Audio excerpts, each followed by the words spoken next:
The word of God says, "Know ye not that to whom ye yield yourselves servants to obey, his servants ye are to whom ye obey, whether of sin unto death or of obedience unto righteousness?"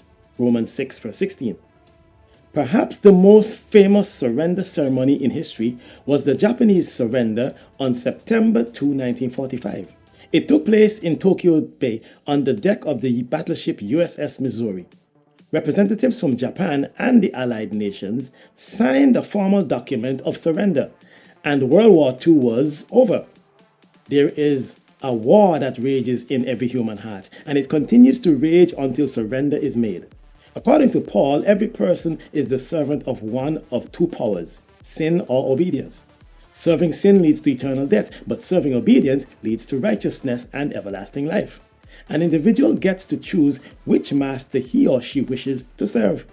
Paul stated a person is the servant of the one to whom he or she yields or surrenders. There is no compulsion to serve Christ. We are free to choose to serve him or not. In entertaining the temptation of the serpent, Adam and Eve yielded to his suggestion and chose the path that leads to death. Every person who ever chose to sin made a decision to surrender to sin. Choosing to surrender to Jesus brings about a very different outcome. Every time you are assailed by temptation, the Spirit of God calls you to yield to Jesus instead of sin. Temptation presents us with a choice.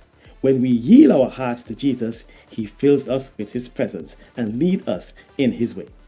If we choose not to yield to Jesus, another power takes possession of our lives.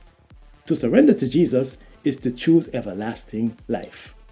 I'm Vaughn Joseph for Victory in Jesus, and I'll see you next time as we go into the Bible verse. Thanks for viewing Into the Bible Verse. For immediate notification on your phone, your tablet, or laptop, remember to click or press the subscribe button below. And more importantly, click or push this bell icon. Thanks in advance for your support.